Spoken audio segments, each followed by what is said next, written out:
Baik, Bismillah, Assalamualaikum warahmatullahi wabarakatuh. Waalaikumsalam warahmatullahi wabarakatuh.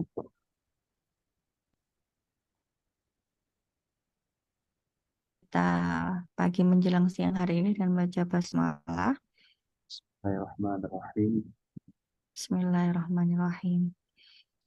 Baik Pak Syafrawi, untuk ujian Gombre hari ini ada tiga ya yang diujikan. Yang pertama nanti kami persilahkan Pak Syafrawi untuk praktek pembelajaran 5 sampai 10 menit. Baik. Kemudian nanti ada penilaian untuk penguasaan materi, teori, konsep. Kemudian ada tes untuk baca tulis Al-Quran gitu. Pak Syafrawi udah siap ya? Allah siap. Oke, baik Pak Syafrawi. Untuk pertama kami persilakan praktek dulu Pak untuk 5 sampai 10 menit. Nah, modul ajarnya yang dipakai yang PBL, PJBL, DBL atau yang mana? Yang kedua, Bu, dia ada inquiry plus PJBL. Oh, yang Oke, pertama PJBL untuk ya. Oke. uh, Oh, yang pertama. Oke, pertama yang baik. masalah umum. Silahkan Pak Syafrawi. Oke, Heeh, baik. 5 sampai 10 menit ya. Baik. Assalamualaikum warahmatullahi wabarakatuh. Ayuhat tulab wa tulabat, kaifa halukum jami'ah. Alhamdulillah, pada hari ini sebelum kita kembali lagi dalam pembelajaran bahasa Arab sama saya Bapak Muhammad Syakrawi. Untuk hari ini kita akan melanjutkan pembelajaran kita yang sebelumnya. Namun sebelum kita mulai pada pembelajaran kita pada hari ini, alangkah lebih baiknya apabila kita terlebih dahulu untuk mengawali pembelajaran kita dengan sama-sama kita berdoa dengan membaca surat Al-Fatihah. Mudah-mudahan dengan berkah daripada surah Al-Fatihah yang kita bacakan nanti, kita semua akan mendapatkan kemudahan dan keberkahan dalam proses pembelajaran kita nantinya. Baik, mari kita mulai dengan baca surah Al-Fatihah. A'udzu billahi minasyaitonir rajim. Bismillahirrahmanirrahim. Alhamdulillahirabbil alamin. Arrahmanir rahim. Maliki yaumiddin. Iyyaka na'budu wa iyyaka nasta'in. Ihdinas siratal mustaqim. Siratal ladzina an'amta 'alaihim ghairil maghdubi 'alaihim waladdallin. Amin. Oke, sebelumnya mungkin alangkah baiknya apabila saya mengecek kehadiran daripada siswa-siswi sekalian. Aisyah Nur Humaira ada, kemudian Aisyura Nasyira ada, Muhammad Wafir ada. Oke, mungkin semuanya ada. Jadi pada hari ini pembahasan yang akan kita bahas adalah tentang al-unwan. Sebelum kita masuk dalam dalam materi, ada beberapa hal yang ingin Bapak tanyakan. Yang pertama, bagaimanakah cara kita untuk mencari rumah daripada teman kita? Apa yang kita tanyakan kepada orang lain? Atau apa yang harus kita jelaskan ketika seseorang bertanya, di mana rumah kamu? Jadi pertanyaan-pertanyaan yang seperti itu adalah suatu pembahasan yang disebut dengan pembahasan tentang al-unwanu, yaitu alamat. Apa itu alamat? Alamat adalah sesuatu yang menunjukkan tempat atau sebuah tempat yang hendak dituju atau suatu tempat yang dicari. Misalkan, saya tinggal di Aceh Timur. Aceh Timur itu merupakan alamat saya.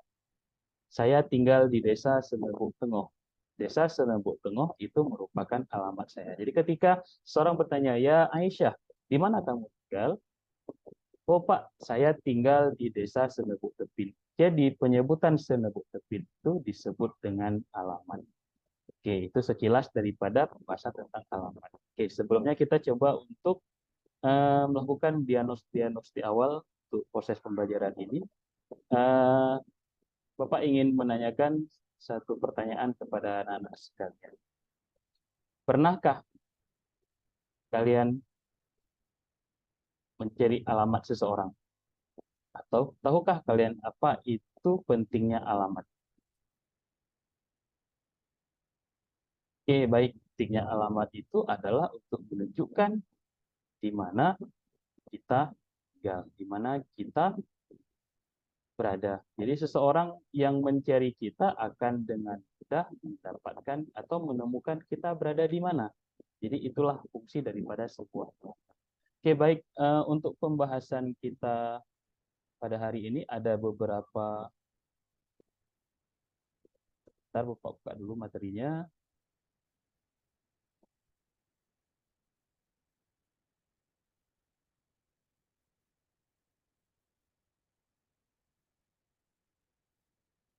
Baik. Eh, untuk hal yang pertama adalah materi daripada pembelajaran kita tentang unwan. Jadi dalam pembahasan ini kita akan mempelajari tentang yang pertama adalah penyebutan angka dalam bahasa Arab atau disebut dengan rakmon atau arkam dalam jamaknya. Ada pernahkah kalian menyebutkan angka 1 sampai 10 dalam bahasa Arab? Pernah? Kapan? Oh, ketika di kelas 1 kita menyanyikan angka 1 sampai 10 dalam bahasa Arab seperti biasanya. Apakah kalian masih ingat dengan penyebutan angkanya? Siapa yang tahu angka 3 dalam bahasa Arab? Oke, silahkan Wafir. Iya, benar, salah satu. Kemudian, apa itu angka 6? Muhammad Khadafi. Iya, Sintatun, Alhamdulillah. Kemudian, Nuril Hafidah. Apa itu angka 10 dalam bahasa Arab? Asyaratun, ya baik. Mungkin kita memang masih, Alhamdulillah kita masih mengingat penyebutan angka 1 sampai 10 dalam bahasa Arab.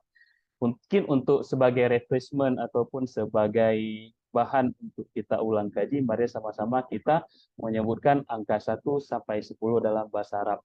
Yang pertama, wahidun, satu. Isnani, dua. Salah satun, tiga. Arba'atun, empat. Khamsatun, lima. Sitatun, enam. Sab'atun, tujuh. Samaniatun, delapan. Tis'atun, sembilan. Asyaratun, 10. Alhamdulillah kita telah mempelajari, kita telah mengingat kembali penyebutan angka-angka di dalam bahasa Arab.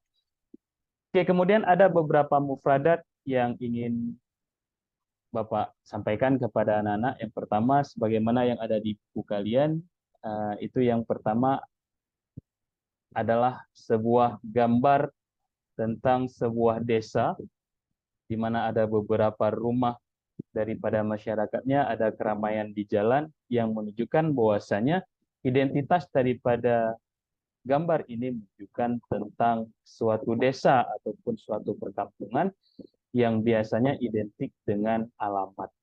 Oke, untuk mufradat yang pertama, kita memiliki gambar sebuah rumah. Oke, kalau kita lihat mufradatnya, baitun. Baitun sesuai dengan gambar, maksudnya adalah rumah. Kemudian kalau kita lihat yang gambar yang kedua, gedung. Iya, memang di belakang gambar yang kedua itu latar belakangnya gedung, pepohonan, pemandangan alam sebagainya. Tetapi yang menjadi patokan daripada gambar ini adalah garis hitam yang panjang menyamping ini.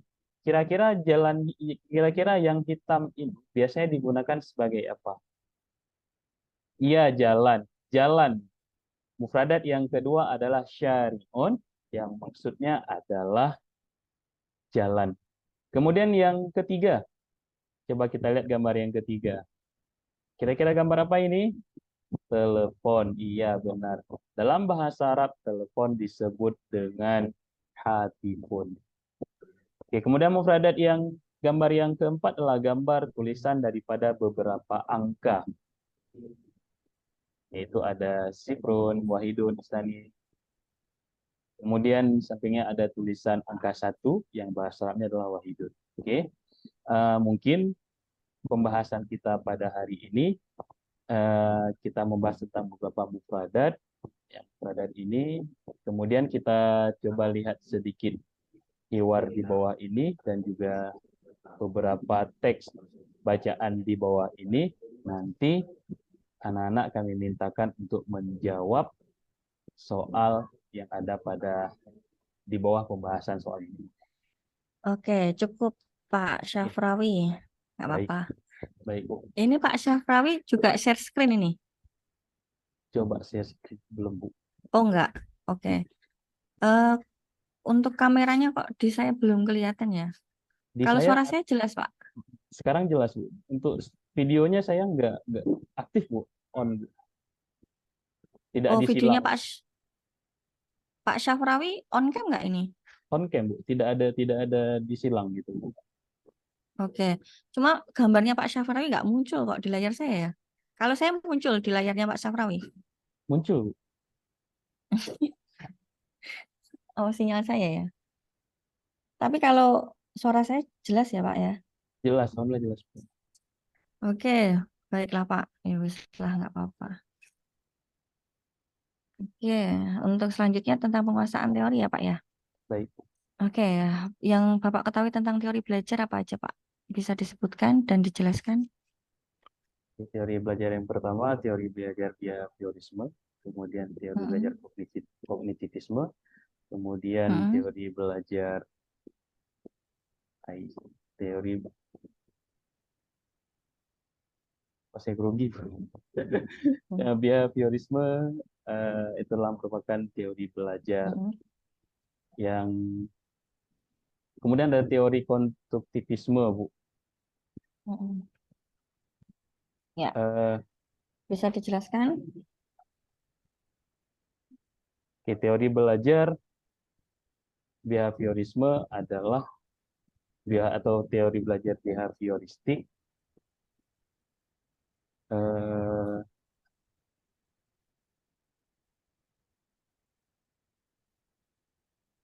adalah teori belajar yang memberikan rangsangan kepada Mm-mm. peserta didik untuk Nggak tahu.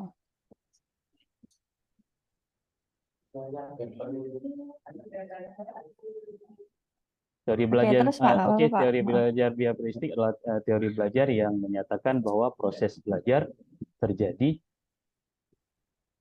apabila eh, tingkah laku terjadinya perubahan tingkah laku pada siswa tersebut, Pak.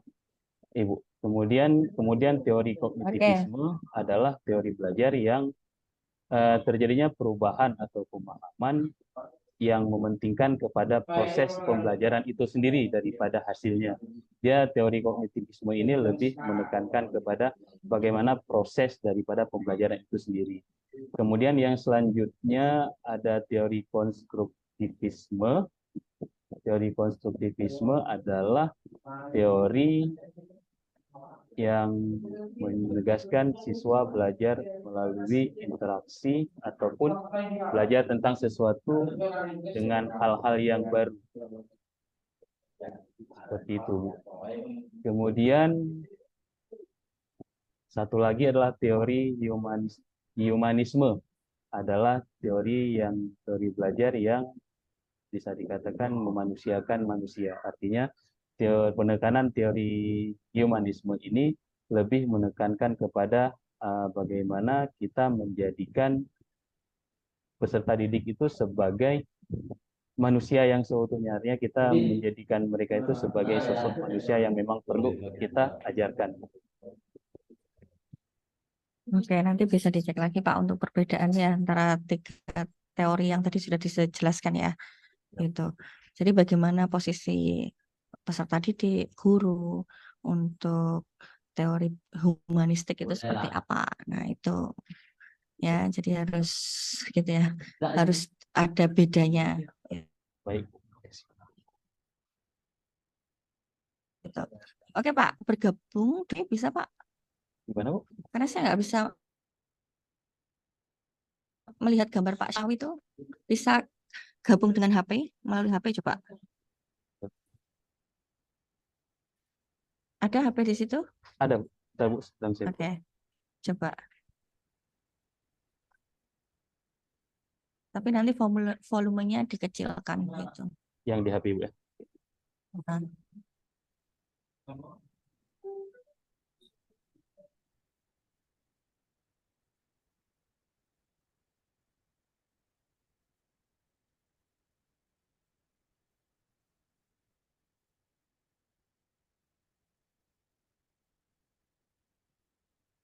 sudah dinyalakan kameranya, Pak? Bentar, Bu. Oke, Sudah. Oh, ya enggak. Oh, nah, kalau ini saya kelihatan, Pak. Iya, Bu. Atau kamera laptopnya yang nggak kelihatan ya? Tapi Kamera di saya laptopnya Pak di Syafrawi. saya kelihatan dengan baik. Iya, heeh. Dan Maksudnya kemudian kan, di bawahnya juga tidak on cam, Bu ya, iya, terus itu maksud saya kamera kok laptopnya. nggak muncul di gambar di saya gitu loh. Itu Oke, juga dah saya makasih bingung. Pak. Selama ini peer teaching masih aman-aman aja, Bu. Oh gitu. Nah kalau ini di HP saya bisa lihat gambarnya Pak Syafrawi ini. Iya, Kalau Bu. Pak Syafrawi bisa melihat gambar saya, itu kan karena saya pakai kamera yang di laptop saya begitu. Ya, Oke, ya sudahlah saya kira dari sinyal kami. Itu baik Pak. Berikutnya kaitannya dengan problem based learning. Itu ya yang tadi baik. sudah dipraktekkan oleh Pak Syafrawi. Bisa dijelaskan penekanannya di mana? Kenapa itu disebut dengan problem based learning? Problem based learning itu adalah belajar dari masalah. Artinya peserta didik kita arahkan untuk menemukan beberapa masalah dan menyelesaikan masalah yang mereka hadapi. Dan kebanyakan masalah ini mungkin akan berpengaruh dalam kehidupan mereka nantinya gitu. Jadi dalam pembelajaran based learning ini kita seorang guru sebagai fasilitator dia mencoba mengarahkan peserta didik untuk menemukan masalah. Oh, misalkan ada sebuah dalam pembelajaran bahasa Arab ada sebuah teks narasi deskriptif yang kita berikan kepada mereka, mungkin kalimat kalam-kalam yang pendek yang sebagian daripada mereka mungkin belum mengetahui maksud daripada ungkapan tersebut, sehingga ketika mereka tidak mengetahui maksud daripada bahasa tersebut, mereka mungkin akan menjadi masalah bagi mereka. Jadi masalahnya mereka adalah mereka tidak mampu mengetahui maksud daripada teks tersebut. Jadi di sini kita mengarahkan mereka, yang pertama adalah bagaimana cara mereka untuk memahami teks tersebut, yang mungkin bisa diarahkan mereka dengan menerjemahkan terlebih dahulu. Bagaimana cara menerjemahkannya? Kita mengarahkan mereka untuk menggunakan sumber daya yang ada seperti kamus, seperti mungkin catatan-catatan tentang mufradat mereka ataupun ingatan-ingatan mufradat mereka, sehingga mereka mampu untuk menerjemahkan teks tersebut dan mereka pahami. Jadi mungkin pembelajaran Oke, masalahnya Bapak dari sudah. situ. Oke. Ada metode lain yang digunakan selain PBL ini, Pak? Kemudian dalam pembelajaran di sini saya menggunakan PJBL, di mana kita pada akhir pembelajaran ataupun di pertemuan kelima itu kita akan mencoba membuat suatu yang biasa bisa kita gunakan dengan namanya mungkin kartu nama bagi siswa. Jadi untuk menunjukkan identitas dan kreativitas mereka, kami merancang untuk peserta didik itu pada akhir pertemuan yang kelima itu untuk menggunakan tema alamat menunjukkan tentang identitas mereka. Jadi mereka akan dibuatkan sebuah proyek, nantinya akan munculkan sebuah karya berupa kartu nama. Jadi menurut daripada kreativitas mereka gitu. Oke, Bapak sudah menyusun LKPD? KPD-nya untuk yang Sudah? pertama sudah. Oke, sudah. Bisa dijelaskan Pak, LKPD itu apa? Kemudian komponen yang harus ada di sana seperti apa? KPD itu lembar kerja peserta didik. Jadi umumnya lembar kerja peserta didik itu yang pertama komponennya itu harus ada ringkasan materinya, harus ada ringkasan materi yang disampaikan. Kemudian ada beberapa langkah-langkah yang harus mereka kerjakan sebagai lembar kerja proyek, seperti adanya beberapa soal yang harus mereka selesaikan, ataupun adanya beberapa karya yang harus mereka hasilkan sesuai dengan LKPD yang telah diberikan tadi. Oke, ini untuk jenjang apa Pak? Ngajarnya di Saya jenjang MI, apa? Bu. MI. Oh, di MI. Oke, kemudian media yang digunakan apa Pak? Biasanya ya, media PowerPoint, video, kemudian gain fokus, Hmm, akan pengeras suara, mikrofon, ataupun kadang ya kita akan menggunakan media-media seperti taman belajar di luar gitu. Dan Oke. kemudian kadang menggunakan media big book. Ya.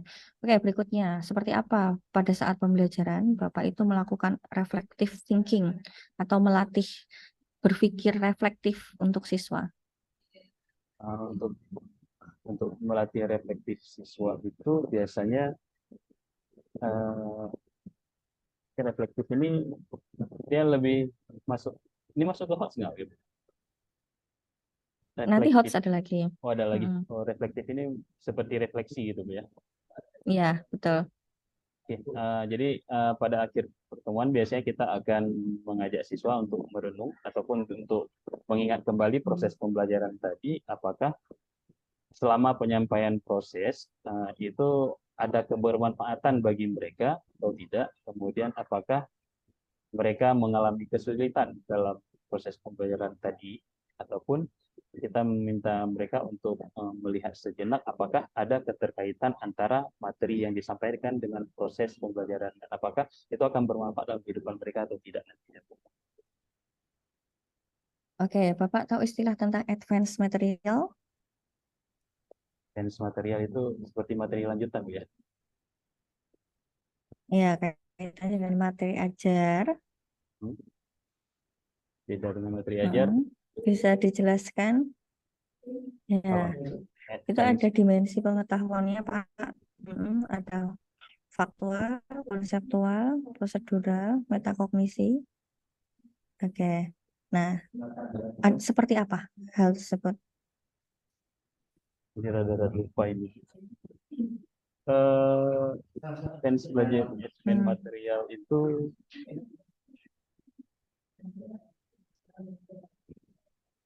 aku ini betul lupa Bu. Oh ya, oke. Kalau dari sisi bahasanya tentang konseptual, nah itu Pak, yang Konseptual. diajarkan berupa apa? Ya.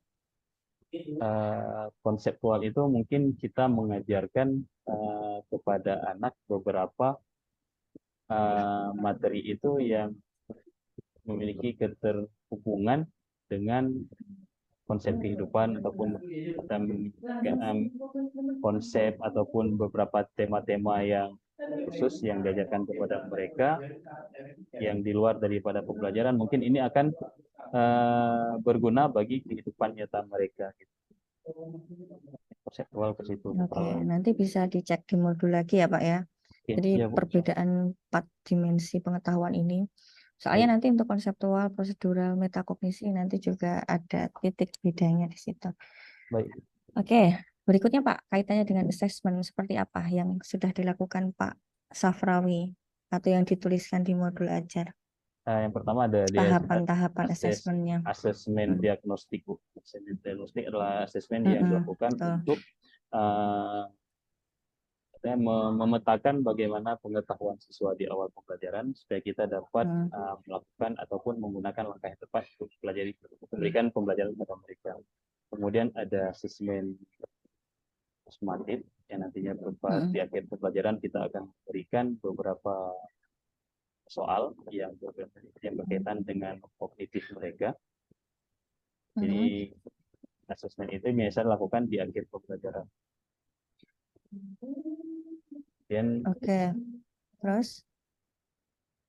ada, mungkin ada asesmen seperti penilaian sikap dan sebagainya ataupun asesmen Ya, formatif dan ada sebagainya. berapa aspek yang dinilai Pak? Kalau untuk asesmen sumatif itu biasanya ada kognitifnya Bu, ya, pengetahuan Hmm. mereka tentang materi yang telah disampaikan, ataupun kemudian ada penilaian sikap. Penilaian sikap itu mencakup kepada bagaimana interaksi mereka bersama teman, apakah mereka itu ketika proses pembelajaran mereka saling membantu dan sebagainya, saya ataupun bisa dijadikan sebagai sikap mereka ketika mereka melihat ada teman mereka yang tidak kurang kurang kurang mampu dalam dalam materi tersebut, mereka akan mengajar secara sesama gitu.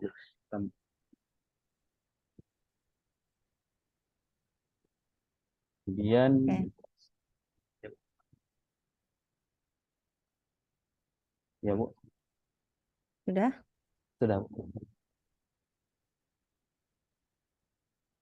Oke, bisa dijelaskan Pak kaitannya dengan instrumen assessment yang berorientasi HOTS seperti apa Pak? Kalau instrumen yang berorientasi kepada HOTS adalah bagaimana kita membuat sebuah instrumen pembelajaran instrumen penilaian beasiswa yang pada dasarnya kita menekankan kepada tiga aspek mereka dalam menyelesaikan. Pertama, apakah Hmm. dengan cara menganalisis, kemudian yang kedua Hmm. dengan cara mencipta, dan yang ketiga dengan cara mengevaluasi. Jadi Oke. ketiga komponen ini adalah hal yang penting dalam menguji bagaimana kemampuan berpikir tingkat tinggi pada seorang siswa. Bagaimana ketika dia menganalisis daripada soal tersebut, bagaimana dia mencipta ataupun dia memberikan uh, dia mencipta sesuatu sesuai dengan pemahamannya, kemudian dia mengevaluasi apa yang telah dia pahami. Oke, baik Pak. Berikutnya Pak, kaitannya dengan PTK Pak. Masalah apa yang diangkat di PTK Pak Syafrawi? Ketika saya menyangkut tentang penggunaan media Big Book untuk Oke, pembelajaran, masalahnya apa? Kalau itu kan solusinya yang ditawarkan. masalahnya adalah uh, dari hasil observasi awal dari awal semester kemarin di kelas 4 itu masih saya temukan sekitar 50% siswa yang masih membaca terbata-bata. Hmm. Ya, mereka kurang lancar dalam membaca. Uh, mereka mereka pada dasarnya ketika saya lakukan wawancara, mereka mengaji, Bu, tetapi mungkin mereka mengaji cuma sebatas karena mungkin di sini pengajian itu secara rame-rame dilakukan dalam satu balai pengajian dengan satu orang guru dengan siswa 30 orang, di mana guru beranjak di satu tempat ke tempat yang lain. Jadi mungkin mereka cuma memiliki kesempatan membaca satu atau dua kali setiap malam. Sehingga di kelas 4B yang saya ingin buat bukan ketika itu adalah dari 28 siswa, saya melihat ada sekitar 16 siswa yang masih tidak lancar membaca.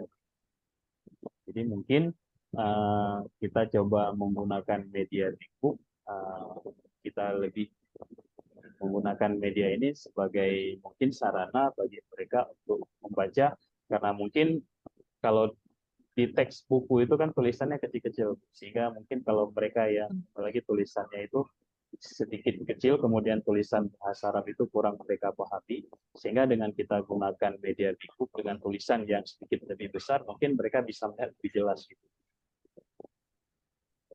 Oke, berarti yang mau ditingkatkan apa Pak? Keterampilan membaca. Oke, keterampilan membaca. Berarti nanti untuk bisa mengukur keterampilan membacanya meningkat atau tidak dari mana? Bagaimana Mungkin caranya? di sini saya melihat pada mungkin saya akan melakukan dua tes. Menggunakan teknik apa? Oh, dua tes. Oke. Ya, menggunakan tes saja. Yang Hmm. pertama pretest, saya akan memberikan beberapa teks bahasa Arab. Saya minta kepada mereka untuk membaca itu sebelum Hmm. perlakuan. Kemudian setelah Oke. perlakuan saya akan kembalikan memberikan tes berupa post test yang juga memberikan beberapa ungkapan-ungkapan atau teks-teks narasi mungkin sedikit lebih panjang. Di situ dalam tes itu kita lihat apakah ada hasil daripada perlakuan Hmm. penggunaan media bibuk itu sendiri. Berarti menggunakan tes lisan ya. Ya, tes lisan. Ya, berarti nanti ada instrumennya gitu ya, Ya, yang menjadi ketentuan penilaiannya gitu. Oke, baik Pak Syafrawi, saya kira untuk penguasaan teori sudah cukup bagus begitu ya. Hanya di dimensi pengetahuan nanti yang perlu dicek kembali begitu. baik, lupa Oke, itu. baik. Baik, berikutnya Pak untuk baca Al-Quran. surat ya Al-Qur'an. Kelihatan Pak di layarnya Pak Syafrawi? Kelihatan. Oke, silahkan dibaca hanya ayat 1 sampai ayat eh, 5 aja, Pak. Silahkan. أعوذ بالله من الشيطان الرجيم. بسم الله الرحمن الرحيم. كافها يا عين صاد. ذكر رحمة ربك عبده زكريا إذ نادى ربه نداء خني نداء خفيا قال رب إني وهن العظم مني واشتعل الرأس شيبا ولم أكن بدعائك ولم أكن بدعائك ربي شقيا وإني خفت الموالي من ورائي وكانت امرأتي عاقرا فهب لي من لدنك وليا. صدق الله العظيم. Alhamdulillah. Ini bacaan apa Pak? Ini Pak di akhir ayat ini Pak. Mat iwat, Pak. Mat iwat. Oke. Kalau ini Pak bidu'aika. Mat wajib mutasil. Oke, mat wajib mutasil. Bisa dijelaskan Pak apa Mat yang wajib, dimaksud dengan mat wajib mutasil? mat wajib mutasil adalah bacaan panjang yang bacaan tersebut adalah dari satu kata yang bukan terpisah. Contoh kalimat doa adalah Iya. satu kesatuan daripada doa i, antara doa Mm-mm. dengan itu tidak boleh munfasil, dia wajib mutasil. Dia Iya. wajib Ketemu bersatu. apa sih ini Pak dalam satu kata? Ada harkat maddah. Ketemu.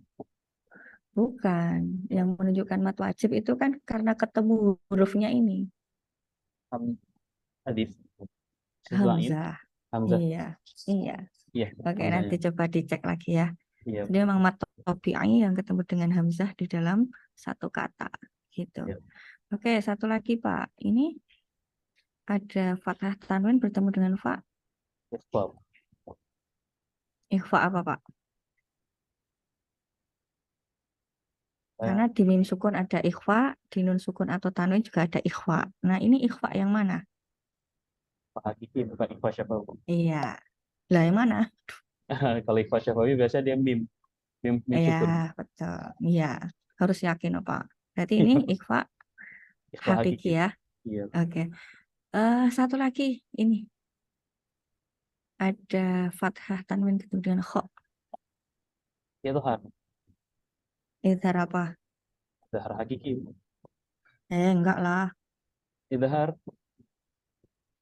Apa? Apa Pak? idhar itu kan nun mati atau tanwin yang berjumpa dengan enam Iya, hurufnya, Beb. heeh, betul. Ah, Idhar apa namanya? kalau idhar,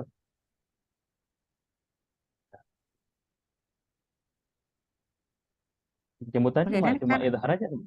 iya kan kalau mim sukun kan juga ada idhar, idhar syafawi. Kalau Kalau yang non sukun atau tanwin, iya nanti cek lagi. Nggak apa. ingatnya cuma idhar aja, Bu. Iya, oke karena hurufnya kan huruf tenggorokan, namanya Iya. idhar halqi. Oh ya, idhar halki astagfirullah. Hmm, Halki gitu. Oke, baik Pak. Sekarang ada kertas kosong di situ Pak. Saya minta tolong untuk Ada, Bu. dituliskan satu ayat aja, gitu ya. Ya. Untuk surat terakhir Al-Fil. Ayat terakhir di surat Al-Fil.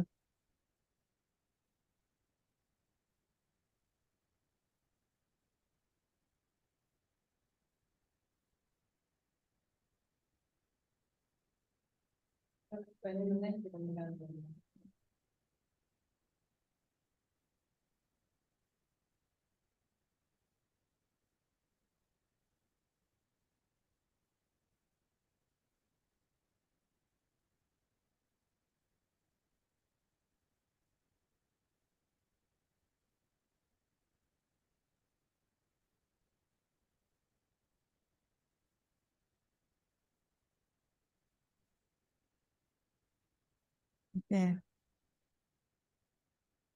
Waja'ala Ja'alahum kasih khasmin. makul. Makul. Oke. Dah tepat. Iyalah berbahasa Arab kok. Baik Pak. Ya, Alhamdulillah sudah terlaksana ujiannya Pak. alhamdulillah. Bagaimana rasanya? Alhamdulillah, Sudah lega ya? udah flow, Bu. Alhamdulillah. Ya, Baik alhamdulillah. Pak, kalau untuk kompre kan kita bisa konfirmasi begitu ya. Iya, Dan ada beberapa kekurangan tentunya nanti agar bisa diperbaiki Pak Syafrawi untuk terus menambah apa ya, tambah materinya yang dari dibaca begitu ya, baik. kaitannya dengan tadi yang sudah kami konfirmasi ke Pak Syafrawi, karena nanti kan ada UP Pak, Kalau untuk Ya, uji pengetahuan nanti tidak ada afirmasi dari dosen. Jadi memang betul-betul nanti yang dinilai dari sistem. baik. Begitu. Oke, sukses Pak Syafrawi. Ya, terima kasih Sampai banyak Bu ketemu atas lagi di lain kesempatan. Allah. Sama-sama. Kami akhiri, kurang lebihnya mohon maaf. Wassalamualaikum warahmatullahi wabarakatuh. Waalaikumsalam warahmatullahi wabarakatuh.